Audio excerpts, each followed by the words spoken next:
You guys know what I think? What do you think, Daddy? I think I'm heated. I think Taylor's been listening to too much Joe Rogan. I think so too. I think Brian. This has nothing to do with Joe Rogan. I think Brian's been listening to too much Brene Brown.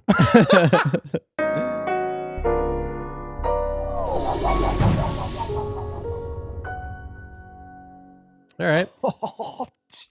Play with me. Hey, buddy. Play with me. Hey, buddy.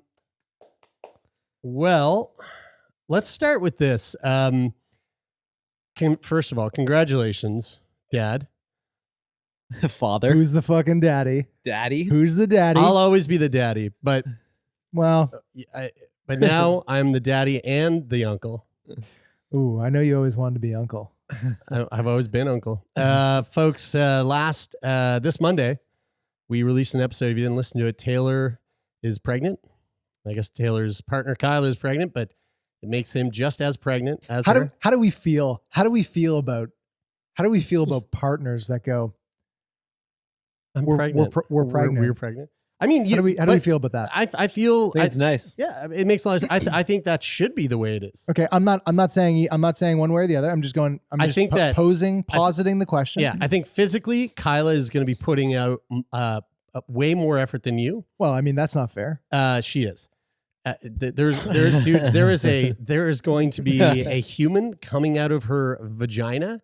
And it is or belly or belly, a C-section or butt. I mean, that's not to say that I'm not going to go through trials and tribulations of my own. Nobody said that. No one said that. I'm saying she's going to go through more physically. That's what I'm hearing.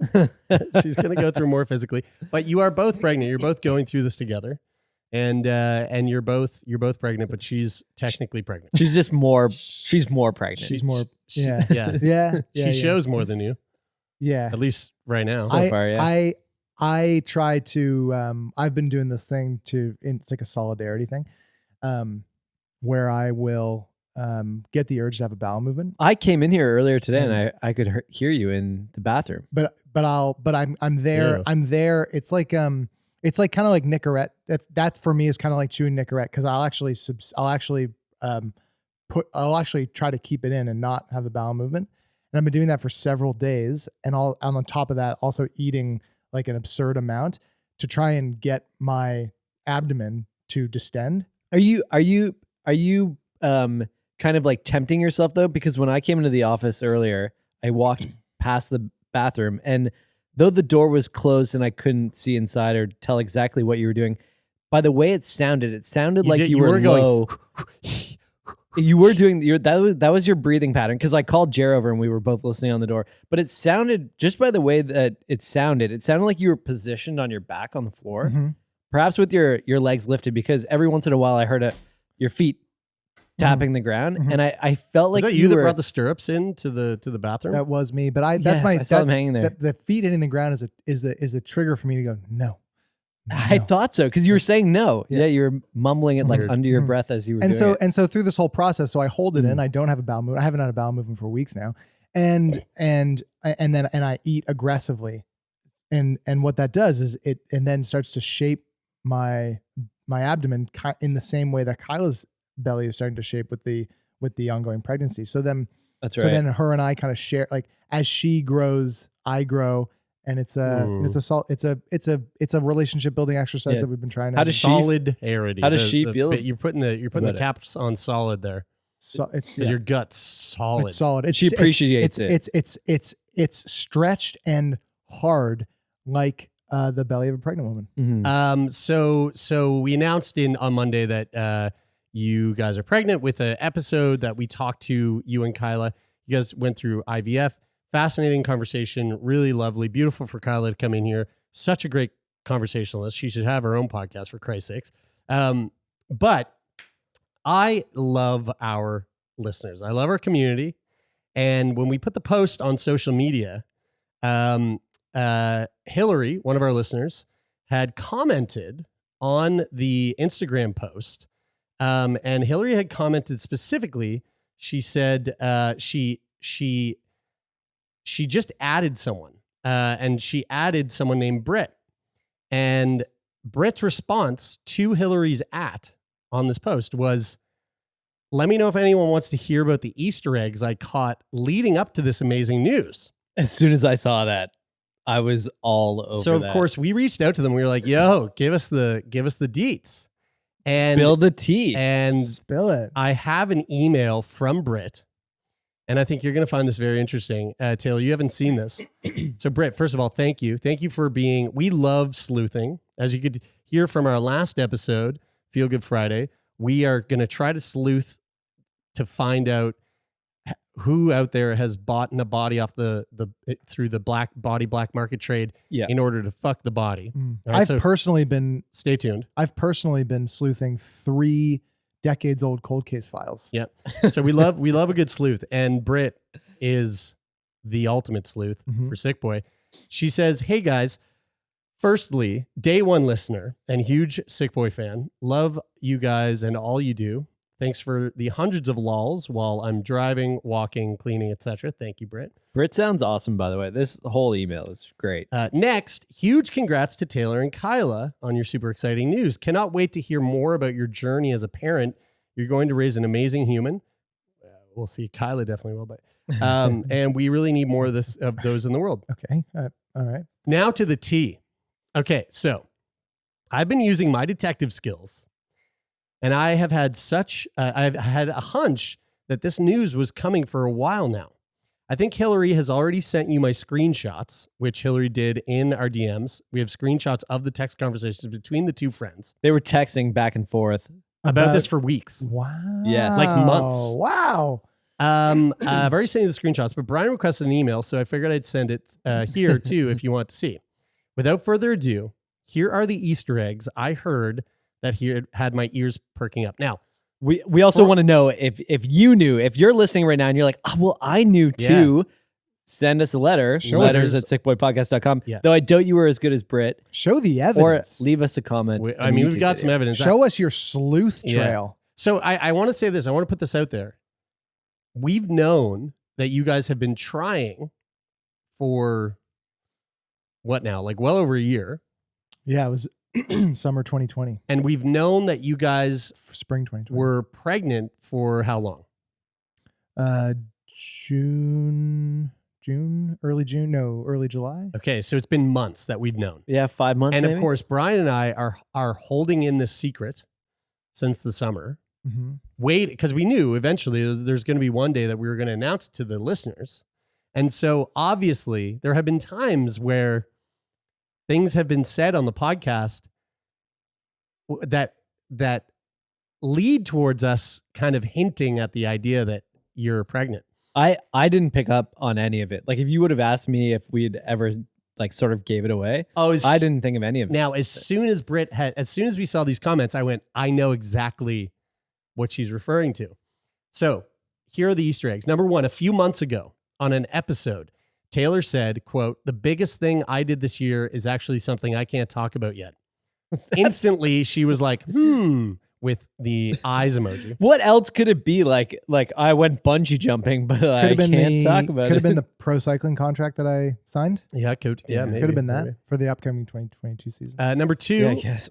in another episode, Jeremy and Brian say, "Taylor, I think you had something you wanted to say too, right? Didn't you have something you wanted to share?" And there's a pause, and Taylor kind of hums and haws, and then just says like, "Oh yeah, if you want to get in touch, you can send us a letter at Sickboy Podcast." Blah blah blah. I think that part was us actually being like, Taylor, this is where you say letters at sickboypodcast.com. Yeah, because sometimes and that's why we were like, Taylor, sure. don't you have something you want to say? yeah. Like this thing Sometimes you I say drift. at the end of Yeah. sometimes I drift. Yeah, because And- you got that baby brain. Now that left me hanging on the edge of my seat, but I didn't give up. Now here's what's funny: in the text convo that I did, I was thinking about prepping to bring up here, but I kind of wanted to like just I didn't want to like. I mean, they do it on memes all the time. Yeah, I just thought it was a little bit too personal, but you can see the messages are like from months ago, where Hillary and Britt. where Hillary is like, or where Britt's like, "Yo, I think Taylor's pregnant," and Hillary's like, "No, come on." She was like, "Yeah, did you hear this week's episode?" So anyway, they're having this fucking conversation. Number three, later in a recent episode, Taylor said something silly, and the guest said, oh, you should definitely become a father because that was a great dad joke. And Taylor didn't comment, but Jeremy was like, ha ha ha, well, and then just went on the story he was telling. When you hear it now in hindsight, it's like, yeah, those are very obvious. And then number 4, next, this one had me pretty much certain because what man knows this except a man on a mission? Talking to their guest about periods and birth control, Taylor, quote, well, I've learned from my partner who seems to know a lot about the topic that it might take a little while to get pregnant after going off birth control, like maybe 6 months or so to get your body kind of back on track. And then the fateful day arrived. That is certainly something I learned through the process. And then the fateful day arrived when the news broke Friday, and I rejoiced in my car on my drive home from work. I know it! For Taylor because he's going to be a dad, but also for me because I am beginning my new career path as a detective. Sorry this was long, but you asked for it. All the best from Sussex, New Brunswick. Hold on. Take care, guys. Actual detective? I mean, I think she should definitely become a PI. Yeah. Why not? Or a police detective? Is that what she's saying? Is she saying I think or she's sleuthing? She's becoming I think full-time sleuth. No, so then I reached out and said, this is amazing. Thank you for saying this.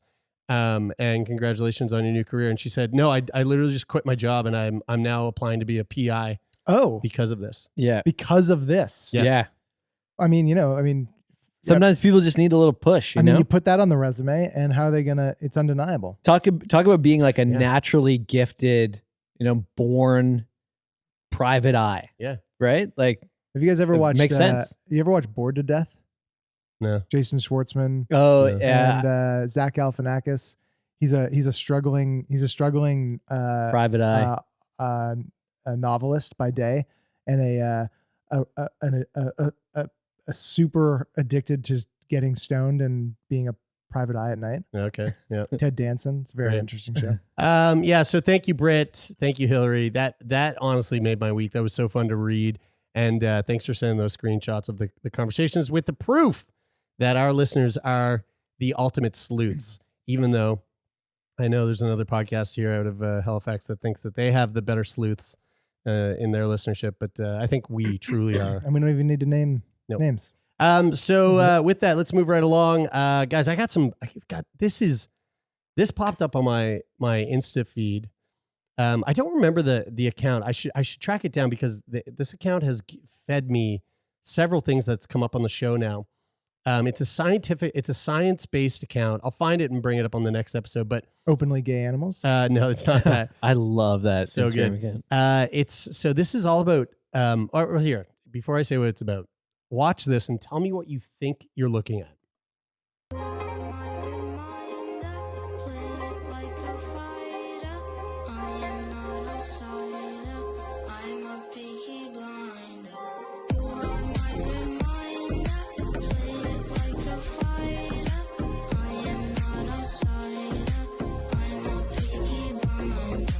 Do you have any idea what it is that we're looking at right now? I know exactly what that is. What is it? It's a robot surgeon. Okay, what do you think? I was going to say something like a crab larvae. Okay, yeah. Sort of deal on a very, very small scale. I mean, it clearly was a small scale there. So yeah, you could see the 100 or 50 which is micro unit, micrometer. I think it's micrometer. No, it's a micrometer.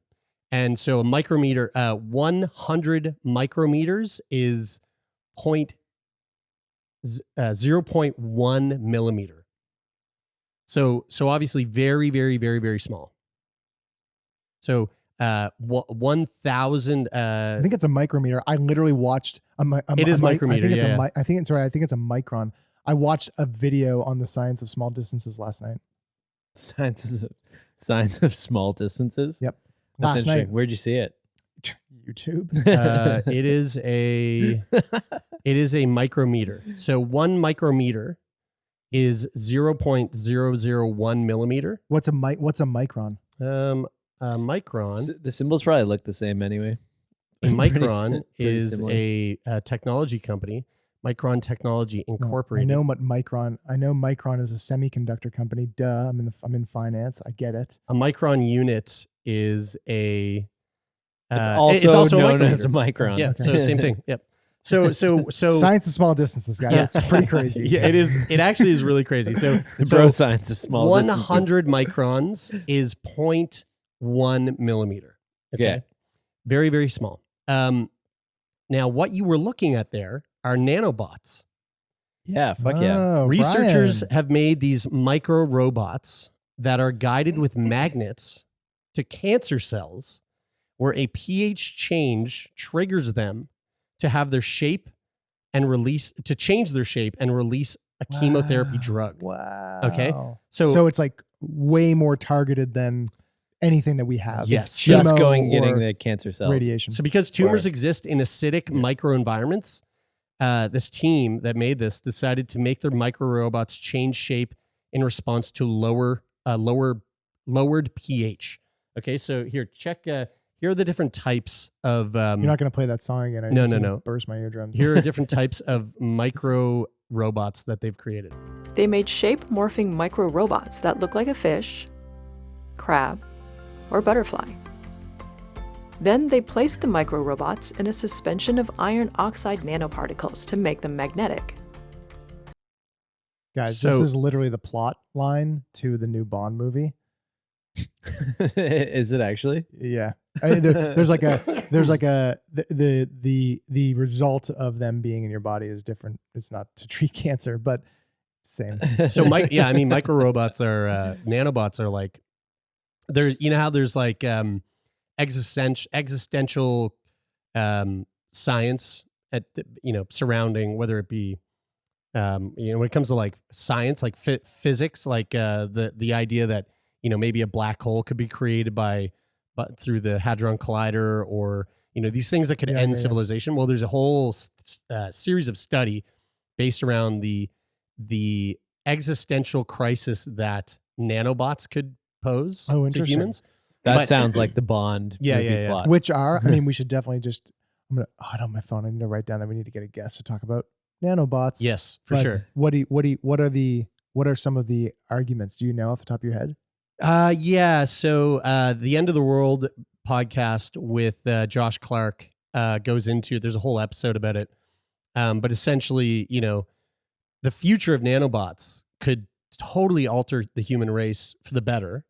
But there's this thing called it's called the gray goo concept, which is like these microbots that can duplicate themselves, and essentially become this like mass that is uncontrollable and would basically like take over the whole planet. It's a whole fucking thing, but maybe we'll get someone on to talk about it. But when it comes to these microbots, these were made by researchers who 4D printed these microbots. Wait, hold on. What's the fourth dimension? So 4D printing is where you 3D print something, and the fourth dimension, the 4D, is that the shape of the thing changes based on external stimuli. So what's happening here, what we saw, are these are micro robots that have a certain shape, and then based on their environment will change shape. And in this case, they change shape based on the pH, because these tumors exist in this acidic environment, and the pH difference between where the tumor isn't and where the tumor is has an effect on the shape of the microbot. That's a lot more boring than I thought the 4D would have been, because I would have thought that while you were controlling them, they like water is sprayed on your face or your feet are tickled or something like that. Like, have you guys ever been to a 4D movie? And like, I know you have. Yeah, I know right. you have. So the other thing is how that can you tell? the other thing, if you didn't pick that up there, is that the way they controlled them is that they made them magnetic.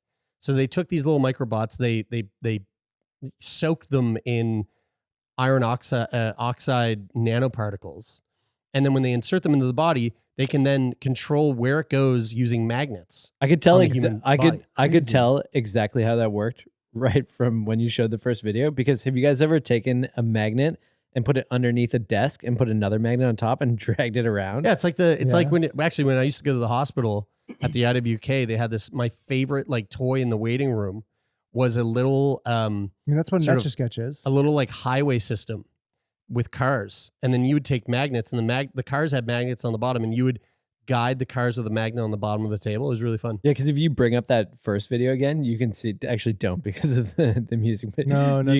You can see the way that it's being drug along. Like it just looks exactly like the magnet pulling it. So check it out. Here's another video about how these things work. Researchers used magnets and pH changes to make the micro-robots perform different tasks. So this is the crab. For example, the cute. crab gripped a microparticle, The crab grabs the transported microparticle and brings released it it. somewhere else and See then it lets moving? it go. A fish-shaped micro-robot had an adjustable mouth that opened and closed, allowing the team to load the fish's mouth with a chemotherapy drug. So when the pH They changes, the steered mouth the opens. fish through artificial blood vessels to reach cancer cells at a specific region of a petri dish. Wow. When they lowered the pH of the surrounding solution, making it more acidic, the fish opened its mouth to release a chemotherapy drug, shown here in red, which killed the cells closest to the fish. Wow. How fucking wild is that?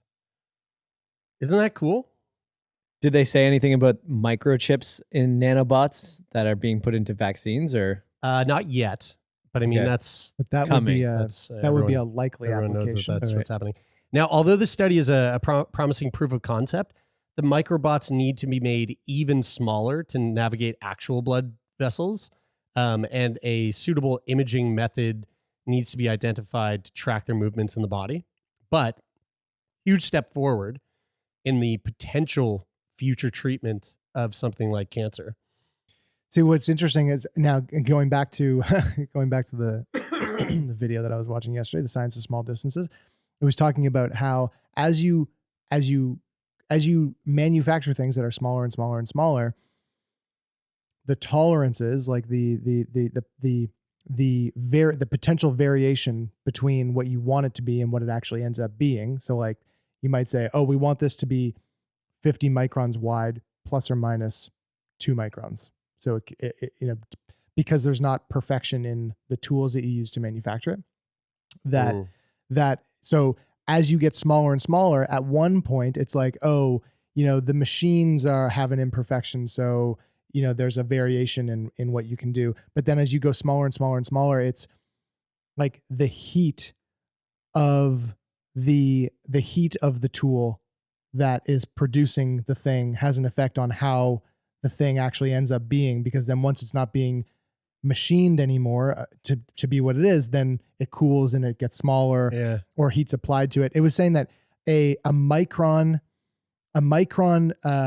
of aluminum in your hand. So you have a micron of aluminum on the table. If you put that in your hand, it'll be 50% bigger in your hand by the body heat that your hand produces. Whoa. That's bananas. So like the smaller you go, the more like all these environmental factors have.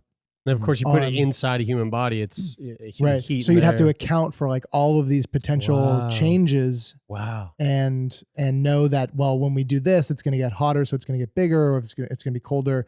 And I mean, ultimately, they talked about like engine. This is beside the point now, but they talked about engine parts and how engine parts have to be super precise, but they also have to be like left overnight in Saskatchewan when it's minus 40 in the winter, and then they're going to be 100 degrees the next day. I believe when it's you're driving around. Saskatchewan. Sorry, my bad. My bad. Do you guys think Wow. that nanobots is a bit of a misnomer, because it's not like the technology it's pretty basic, and it's not really like, it's not like a robot inside of you. It's just kind of like a distribution vessel. Well, It's not nanobot like you think of it in the sci-fi way. Because then that we're that getting kind there, of trips though. people That's out. the thing is we're going to get to that point. We will get to a point where that is how it works. Yeah, I wonder how yeah, soon probably. that will be, though, because I think of like how small you could possibly make I a think computer. sooner than you imagine. I mean, but have you seen the Derek Nanotechnology Zoolander's phone? is fucking flying. But I mean, yeah, are they- look at your fucking iPhone. Are they like, making motherboards that small? I think that's I think we're like on the cusp of that. I think the I mean, I the don't, threshold- What the fuck do I know? the issue, bro but science. But I'm pretty sure. I think the issue ends up being the thing that we were just talking about, like having machines and tools that can account for all these The environmental variables factors, yeah.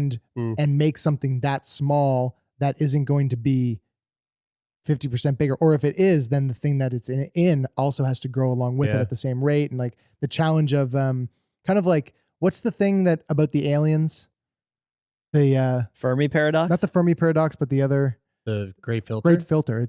It's kind of like you plays can't into the Fermi pass. You're right, yeah, but you can't like pass through this like threshold, Yeah, right. Yeah. and like that's an issue with making things that small. Yeah. Well, obviously it's difficult. Our fingers are only so big, you know? Can't make smaller fingers. Yeah, I mean, that's the ultimate issue. Is Not right now. Is the finger Tiny size? finger. Yeah. We're just limited by just our need- finger yeah. sizes. They just need to get a whole bunch of Trumps to start making, yeah. to manufacture micron sizes. Tiniest hands. The tiniest hands. Speaking of existential crises, this next story touches on that for sure. Climate change. Why are disabled people so affected by the climate crisis? This is from a BBC article. So this was a story that I had meant to cover in Feel Good Friday, but of course, so many, we get so many things sent to us from our patrons, and we're trying to cover so much every week. We didn't get around to it. I feel bad because it is very important. But earlier in the month of November, the COP26 summit was happening, and Israeli Minister Karine El-Harar made headlines around the world when it emerged that she couldn't attend COP26 because it wasn't wheelchair accessible. That I can't even wrap my head around that. So she was an Israeli representative that was sent to be a part of this summit that is focusing on climate change and could not attend because she is in a wheelchair. And this was just like a perfect example of how the climate change crisis poses an issue for all of us, but the way that it poses issues for people living with disabilities is far, far greater. And so this article from the BBC kind of touches on this a little bit. For many disabled people, it was a reflection on the way they often feel ignored or left out of the conversation about climate change. Yet disabled people are among the most adversely affected in an emergency, according to the United Nations Human Rights Council. And those emergencies, from wildfires to flooding, are likely to become more frequent because of the climate crisis. So, why are disabled people so affected by climate change, and what can we do about it? So, heat stroke and dehydration. In July of 2018, there was a massive heat wave that hit Montreal, and temperatures were really high. They were 35.5 degrees Celsius, and for our American listeners, that's 95.9 degrees Fahrenheit for days on end. Hospitals ended up becoming very busy with people experiencing the effects of heat stroke, and 61 people died as a result. Wow. A quarter of those deaths were people who were living with schizophrenia. Whoa. That's 500, quote, that is 500 times their share of the population, says Professor Sebastian Jodin, a climate change specialist from McGill University who has multiple sclerosis and studies the relationship between human rights, disability, and the climate crisis. Should Now, have him on the podcast. well, we are on December 9th. He's going to come into the studio with us and talk about this exact issue. Good job, Jer. Many people with schizophrenia take antipsychotic medication to treat their symptoms. It can make patients less tolerable to heat, increasing the risk of heat stroke and severe dehydration, which of course can prove fatal. Professor Jodin says that the lack of communication between authorities and at-risk communities that exacerbates these situations. He said, quote, people who live with schizophrenia tend to have less of a social network. They tend to be more poor. These are the underlying effects of how disability will increase vulnerability or endanger vulnerability to climate change. Climate change increases the risk of the hot, dry weather, which is likely to lead to more heat waves and fuel wildfires. Warming atmosphere also makes extreme rainfall and flooding more likely. We're seeing that right now as, You know, a lot of our friends out in British Columbia right now are like fucking stranded as highways are literally being decimated due to landslides and flooding. I mean, there's portions of Canada that are literally cut off to the rest of the world because of this flooding. Professor Jourdain says that what happened in Montreal is just a snapshot of what's to come. Another example, in 2019, California was hit with a series of outages as companies shut down power to prevent wildfires from spreading. Gerald Nemi from Santa Rosa, North California, had managed a chronic lung disease for years and relied on an oxygen ventilator to help him breathe. But when the power outage hit, his ventilator stopped. He and his wife fled their home and desperately searched for a working vent, but failed, and Gerald died 2 days later. Whoa. Energy supplier Pacific Gas and Electric later admitted that it had failed to notify thousands of customers, including hundreds with medical conditions, before shutting off their power. During these wildfires, some disabled Californians had difficulty fleeing their homes. Those who were able to escape found that many of the emergency centers providing water, bathrooms, and a safe space weren't even accessible. After a really big Sir David Attenborough documentary highlighted how takeaway containers were littering the seas, there was this massive public outcry to legislation in banning single-use plastic straws. So here's another example of how this affected people with disabilities. That new law included an exemption for those who needed to use plastic straws for medical reasons. But someone by the name of Mr. Green says that many disabled people were still adversely affected as they rely on the availability of plastic straws to drink independently. And replacements like metal straws or paper straws are hard and can cause damage. For instance, if someone using them, the person using metal straws were to slip or spasm while drinking, could hurt themselves. And then paper straws, they tend to collapse.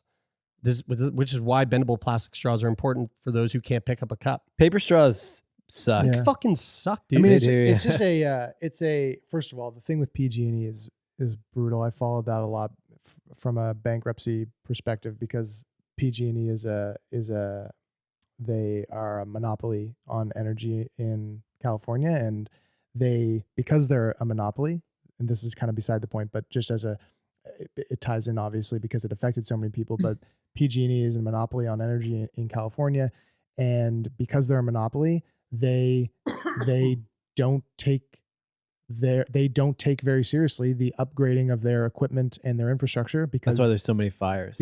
And there is that they play a role in it because they have faulty infrastructure, and then maybe a hard winds come through in a dry season, knock something down, sparks a wildfire, and then millions of acres of land go up in smoke. And PG&E, they get to file for bankruptcy, wipe out shareholders, they come back, they're still the same company, blah blah blah blah blah. That's a whole financial thing. It's bullshit. Anyway, the thing with plastic straws is it's a way in which, because if you were talking about plastic straws, you'd be going, if someone just said plastic straws, ban plastic straws, I would be like, oh yeah, sure, ban plastic straws. But it just is an example of the way that it is really hard to make something like 5% better, and it's really easy to make something like 20% worse. Yeah. Because you think, oh, I'm going to make this step.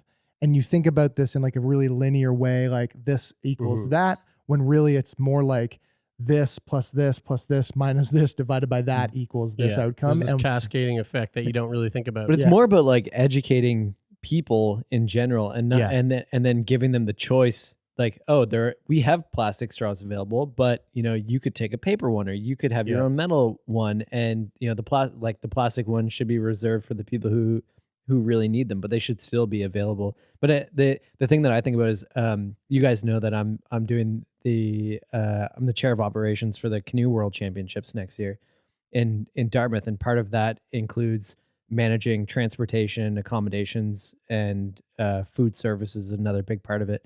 And our number one priority is making everything accessible, but not having an accessible option for everything.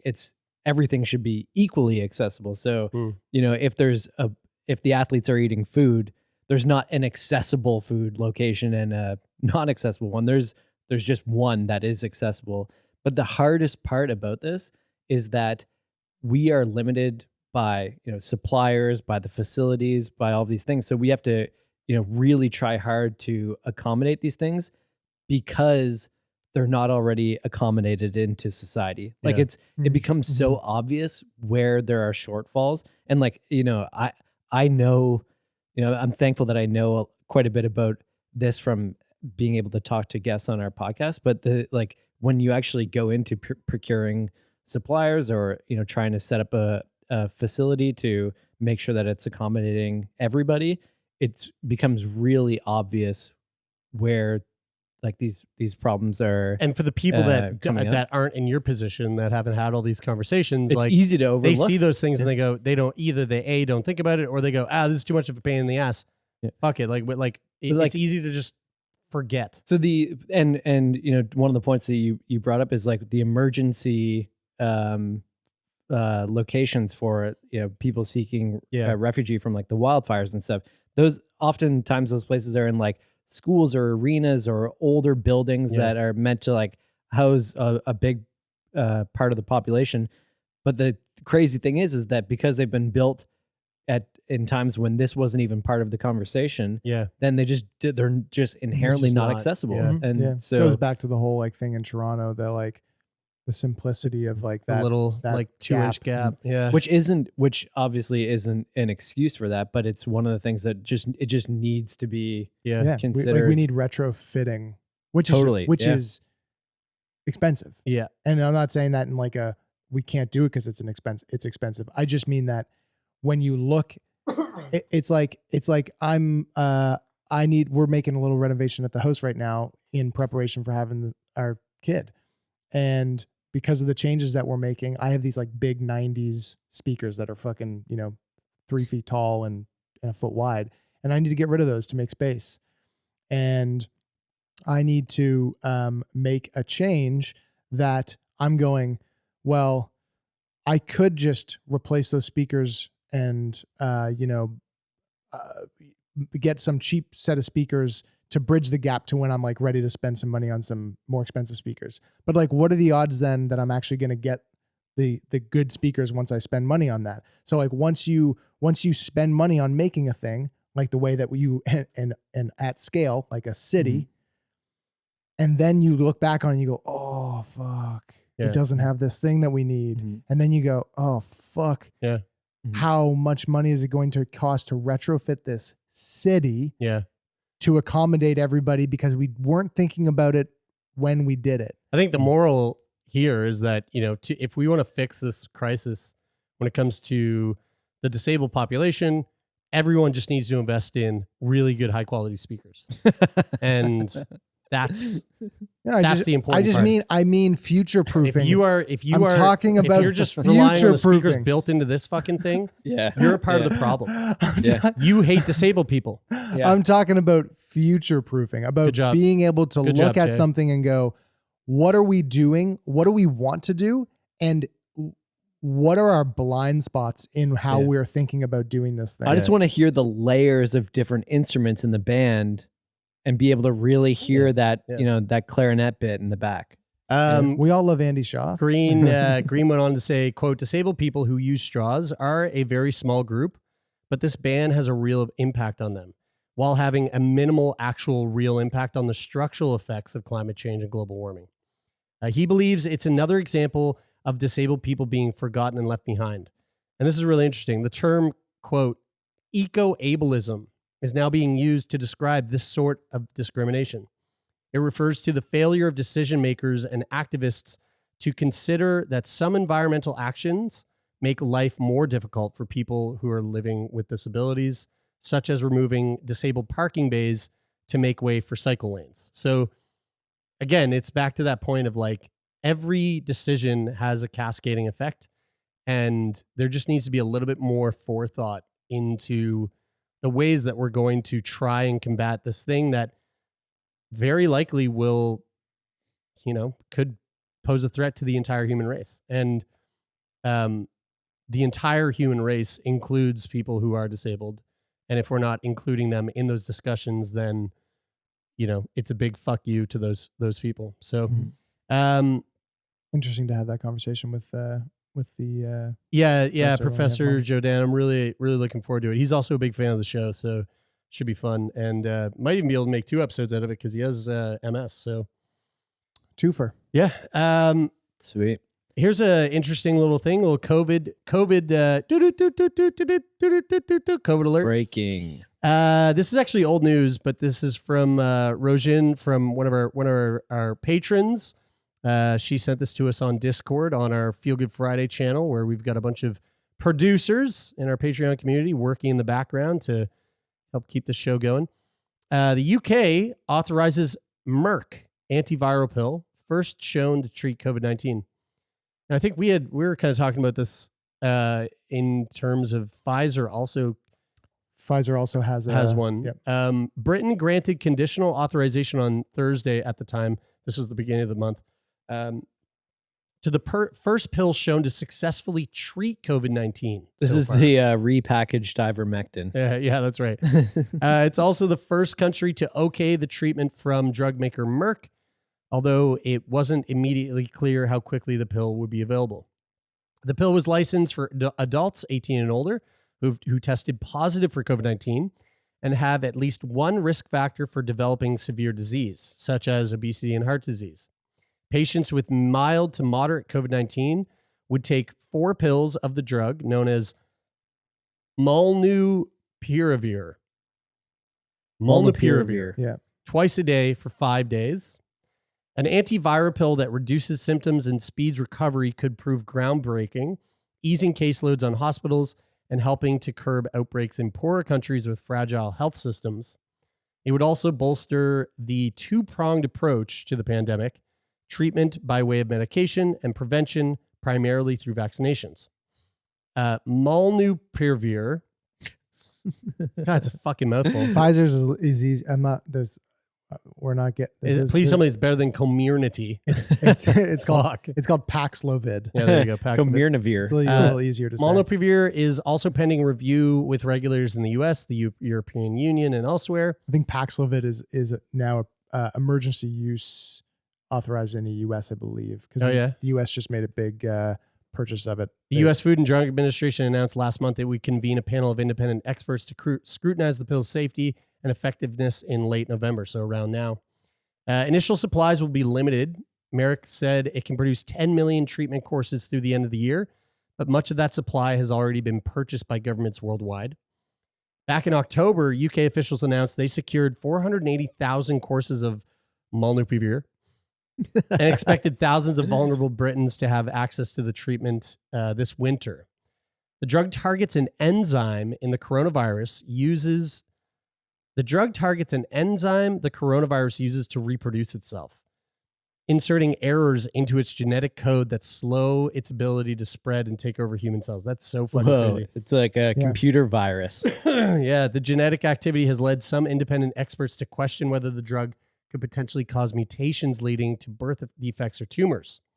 Britain's Medicines and Healthcare Products Regulatory Agency said molnupiravir's ability to interact with DNA and cause mutations has been studied extensively and that it wasn't found to pose a risk to humans. But, quote, studies in rats showed that molnupiravir should I say it really fast? Molnupiravir may cause harmful effects to the unborn offspring, although this was at doses which were higher than those that will be given to humans, and these effects were not observed in other animals.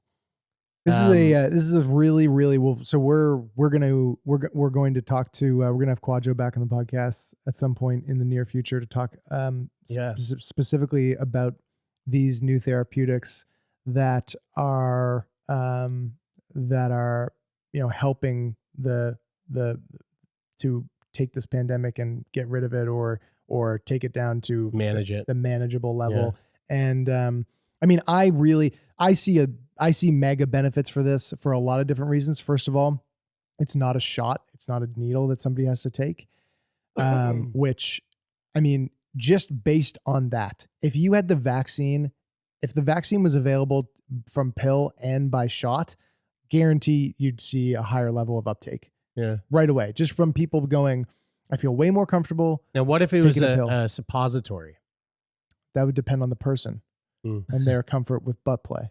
Yeah. So if you've got a pill, you're definitely going to see an uptake just because of the comfort level. And that's a huge thing. But second of all, you get people that are, that this isn't targeting their DNA in the way that the vaccines are, or at least, Moderna and Pfizer's are. So, cause that's a big thing, and not that it has much merit, but that is a concern, or things that people think about, is that it's changing my DNA. Yeah. Yeah. I mean, yes and no. Like that is a concern, but also I'm saying that's a thought. This whole thing's become so politicized that it's just like, yeah, we've got a bunch of fucking ding dongs out there that are going, COVID's just for COVID's for lefty fucking cucks. yeah.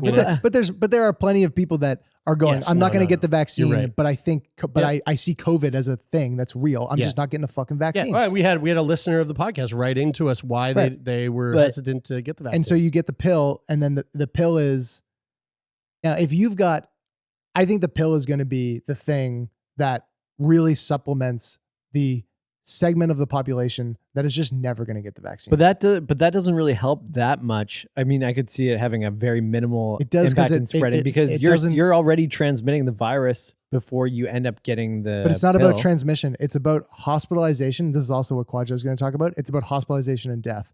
Yeah, which will help. No one gives a fuck about the flu being passed around, because we manage it. I know, but it kills a certain amount of people, and it hospitalizes a certain amount of people, and that's manageable. Dude, I gotta get my flu And shot. that's the factor that COVID, the stat for COVID is how many people are going to the hospital and how many people are dying. But we also don't know about long COVID. So, I mean, Sure. like even with this, we don't know that would have any effect on. Well, we know that it's not 50% of people who get COVID are getting long COVID. We know that. Yeah, how much is it? It's a very, very small amount. So it's not a stat that you're like, oh, it's not even 10 or 5%. I don't think. I think it's more like less than 1%. I just think that I understand what you're saying, but I think that like talking about it like that, like, oh, well, now you don't really need to get the vaccine because no. Dude, there's people that are never going to get the vaccine. I understand that Ever. too. Yes. Yeah. Ever. But this isn't an excuse or reason to not get the vaccine. It will be for them. No, and they're not going to get it anyway. But I'm saying that it shouldn't be. They're already not getting it. But I'm saying that it shouldn't be an excuse. They've already made the choice. They're not going to get the vaccine. But don't you see that if there's a gray area where now that there's a therapeutic, then there will be a portion of people who may have otherwise got vaccinated, but now that there's a therapeutic that they feel better about, they're like, oh, well, I don't need to get vaccinated because I know that if I get COVID, I can take this therapeutic and not die. Sure, and there's probably an argument for that. To not get vaccinated? Sure. Yeah, I don't know about that. I'm not saying that I think that that's the way you should go. But I'm saying that you think that there's an argument. Do you personally believe that it's okay then to not get vaccinated in that case, that you'd take a therapeutic? That's literally instead? what I just said. I do not think. Yeah. But guys, can we be more hard hitting with our guests like this? But I think that can we play more hardball with our guests? I'm happy really push them. I think that you have two options now.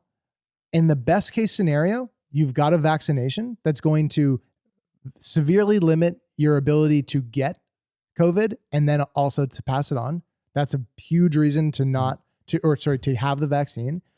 If you're in the camp of people that is, and also there's all the things about the vaccine waning and booster shots and a whole bunch of unknowns that are kind of up in the air right now that we just don't have, not enough time has passed. We don't really know. Although it does seem like even though the protection against infection with the vaccine seems to wane, it seems like the protection against severe disease stays high with the vaccine, even though you're more likely to get it over time from the vaccine if you have the vaccine. So for the people that don't have the vaccine and have committed themselves psychologically to never getting it because, XYZ reason, whatever that is, not Calgary.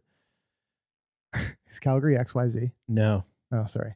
Because I thought that would be funny because Alberta, that for anybody who's not YYC is Calgary. For the people, the segment of the population that's not getting the vaccine, which remains about 25%. XYZ is Toronto. It's not really going. YYC. It's not really going anywhere. It doesn't seem like that percentage of the population that's vaccinated is going up, is going north at any fast rate. So for that segment of the population, they will feel like they still have action to not get super sick and die if they get COVID. Mm-hmm. Because that is where the problem with COVID is right now. I understand what you're saying, and I don't disagree with you. It's not like, I don't think that I know that there's a specific part of the population that will never get vaccinated, but there's also a huge swath of people who would prefer not to get vaccinated, but with the right pressures will end up getting vaccinated, which I believe is a net positive for the entire world and getting rid and stopping this, ending this global pandemic. You know what I think? Which I think that with the therapeutic, I understand. I think the therapeutic is a great thing. I just think that I don't think that we should ever talk about it as like this is an option for people who don't want to get vaccinated. It is. It's not, but you're coming at it from a moral level. You're placing exactly what you think on it. Yes, absolutely. You have to not think about that. But I'm also talking about what would be the best based on the science. It's not my opinion. This is based on the science of what we know. It would be better if people didn't think, oh, great, now I don't need to get the vaccine. Of course, it would be better. That's what I'm saying. But that's not the reality. You're talking about a reality that doesn't exist, and that will not exist. But it does exist because it's not black and white. It's not purely anti-vax and purely vax. There's people who feel, would prefer not to get the vaccine, but end up getting it because, they don't feel like there's a better option for them, which is fine. Dude, case in point is the person that wrote us in and said, hey, I'm not anti-vax. I'm pregnant. And I can't even get the vaccine. So when Kyla was pregnant, she had the first shot before she was pregnant, and then she couldn't get the second dose for a while because you weren't at the time. It was advised not to have it in the first trimester. So if in that first trimester, if Kyla got COVID and there's a treatment out there like this, that makes somebody like that go, I feel at ease because the vaccine isn't the be all end all to treating COVID. But you don't think that the vaccine, like these people so the person who wrote us ended up getting vaccinated. You don't think that that's better for the population that they got vaccinated? No, if they're, no, dude, of course I think it's better to be vaccinated. But that's what I'm saying. Yes. But if you took away the vaccine entirely, let's say we never got the vaccine and we got to a point where we had these therapeutics and you got COVID. And it's like, you go to the hospital and it's a 98 or whatever fucking percentages, super high percentage that you're going to take this drug and then you're not going to get severely ill and you're not going to die. COVID is a manageable pandemic in the absence of a vaccine with a therapeutic that works that way. You know what I think? But it's better to end the spread of it and have a vaccine. It's better to have a vaccine. You are putting words in my mouth that I have not said. But what do you mean? You keep saying that if we didn't have a vaccine. No, let us talk about this for a second. Let it run hot. You're just saying that if we didn't have a vaccine and we had a therapeutic, it would be a manageable pandemic. Right. But with the vaccine, then it helps us get rid of the pandemic completely. If everybody took it. Yeah, which isn't so. Which is my entire point is that with the therapeutic, I feel like the part of the people who would otherwise be on the fence and get the vaccine might now just go, oh, well, now I don't need to because I feel comfortable with getting COVID and then treating it. It helps with the segment. It helps dramatically with the segment of the population that isn't going to get vaccinated. It helps keep people alive. Right. Which is that's the only thing that matters. That's the only thing that matters. It's not the only thing. No one gives a fuck about getting COVID if it doesn't kill you. Yeah. What the fuck is COVID if it doesn't kill you? The people who get long COVID do. Yeah, the people that get long COVID, the extremely, extremely small amount of people that get long COVID. Yeah. If you don't die from COVID, COVID's not a fucking problem. You know Do you think that it is? If COVID doesn't kill anybody, is it a problem? Do you think the flu is a problem? The flu kills people. But you're saying that COVID would not kill anybody then in that case. You guys That's know what I think? What do you think, Daddy? I think I'm heated. I think Taylor's been listening to too much Joe Rogan. I think so too. I think Brian. This has nothing to do with Joe Rogan. I think Brian's been listening to too much Brene Brown. You guys ready for this week's segment of What the Hell? No, let's stay on this topic. Let's do it. Oh, Brian Jesus can Christ. hash this out offline. Let's hit this. This is a little bit silly. Do you guys know what Brazil nuts are?